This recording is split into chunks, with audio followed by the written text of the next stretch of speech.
Hi,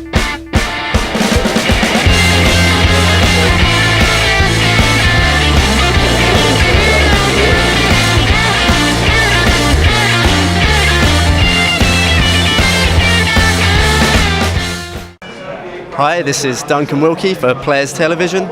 I'm here with fifth place finisher in the main event, Nicolas Levi. Now Nicolas, time of mixed emotions for you, I suppose. Yeah, I guess at the moment, usually when I bust on the final table, I'm always disappointed, but at the moment I guess the upside wins.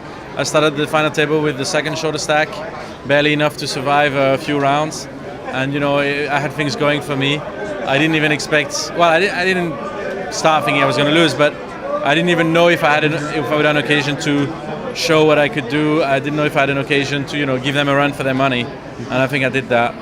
And I don't think it was all because of luck either. I won some, I lost some, but as soon as I had the chips, I made some good value bet with second pair. I made a tough call with top pair, no kicker, and I placed in a few moves there as well that weren't seen. So I'm proud of what I done. I got no regrets, and I got a lot of cash to feel better. Sure. And that's something I was going to ask you about. Obviously, coming to the final table as one of the shorter stacks, how does that affect your mindset going into the final table, and what sort of strategy were you looking to employ? I guess it depends on player, but for me, I started doing lots of sit-and goes for a living. So, I'm like, okay, I've got 20 big blinds. I know what I got to do.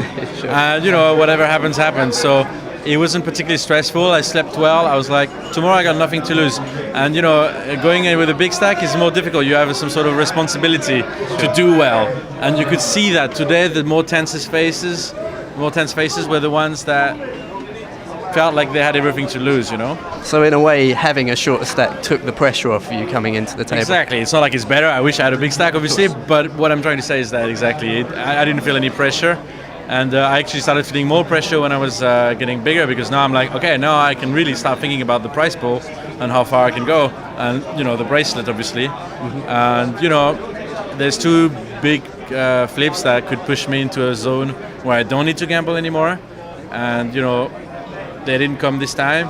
It's like my third final table at the World Series, and I've done more in big tournaments as well. So no problem, I'll have another chance. And I actually wanted to ask you about one of those big flips. There was a massive hand against James Board where you got in with ace queen off against pocket jacks. You seemed to dwell up for quite a while in that. What was going through your head before you made the call? That's right. Well, first, I was looking at the pot size and everything, because obviously ace queen is not so strong against the hands. There's a raise under the gun, I re-raise on the button, and then he moves in from the blinds. And the odds are about 1.5-ish. And the hands he would have here normally would crush me. And then he started to but before he pushed, he was thinking for a long time. And while he was thinking, sometimes it's acting, but I've played with him for 3 days now, and I was 100% sure he had the hands that's borderline. So I actually called it at the table. I says, you have 2 jack. And his reaction when I said it, I was trying to get a reaction, didn't move a muscle. I was confirming to me that he did have 2 jacks. So now it's a case of, I'm still 45% against 2 jacks. It's not that great. So I look, okay, I have 500 if I lose. That's 15 big blinds. I can always come back, which did happen. But basically at the end of the day, it's like, do I want to win a bracelet? Or do I want to be one of these guys that just has no shot and moves up the money ladder? Sure. So I'm more proud of busting fifth in the way I did, that if I'd been basically hanging around and finished third or second, I don't regret it. Neither this one or the nines, which is pretty much the same thing. Sure. And of course, today you're one of 2 Frenchmen at the final table. Are we seeing something of a renaissance for poker in France now that we've got a lot of big names coming through and doing well for themselves? I mean, that's right. The elite is getting better and better. I think now in Europe we're amongst the most fair nations, with the British, Danish and Germans, I would say, are the 4 that are trusting final tables all over. No offense to other countries, of course. And Poker Boom started a little bit later in France, and Winamax was the first team of sponsored professionals with Ludovic Laquet, Anthony Lelouch, and we started to do really well. And then I think at the beginning we were pioneers, but now there's so many talented players.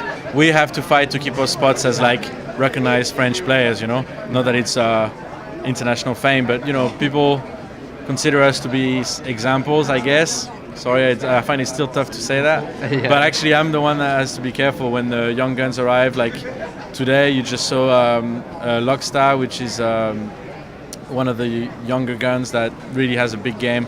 And when we were the first generation of internet players, I guess I'm one of the first internet players to arrive live. We were considered mighty aggressive. Now, actually the 18-year-olds are mighty aggressive. Sure. So I don't want to do what the regulars in live casinos did when the online players arrived and said they're too aggressive. I don't like it. I'm not going to play like them, because now you see less and less of them. It was the right thing to do. Maybe it needed to be adapted, but basically the online players were on the right idea. So now I want to keep looking, keep playing online, and keep seeing what the new guys are doing. Like stuff like mean 4 bets and mean 5 bets and whatever. And the game is getting people want to play small ball and aggressive, so it's getting really, really like. Before we were talking about 2.5 big blind, now it's 2.1 big blind, and things are changing, things are constantly evolving. You've got to keep up with the pace. Mm-hmm. And of course, with the online market in France opening up now, do you think we'll see more French players coming through and making a name for themselves in these live tournaments? Sure, it's going to be a while before the mainstream people that discovered poker this summer, when France made it official and made its network. It's going to be a little while before these guys are tough enough to get to the 10K, otherwise they're complete geniuses and I bow to them. But also it means that there's more sites that decided to sponsor French players. So some of the great players that couldn't quite put up the bankroll, because this is tough to play in 10K events all the time with all the expenses. So you're going to see more French sponsored players, I guess. And yeah, give it a year or two, you'll start to see a new generation of French players, I suppose.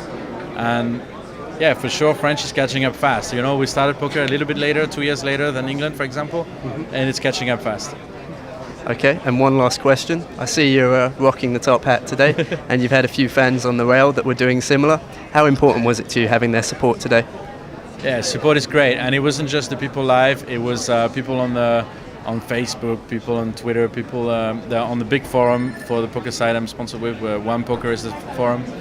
And I don't actually have time to reply to everybody, but every night I go home and I'm in the same routine. I checked online, I read every single support comment, and I see the people, and it gives me calm. Like, okay, all these people are behind me. I can't disappoint them. I think it makes me play better. I hope so. It's good pressure, not bad pressure.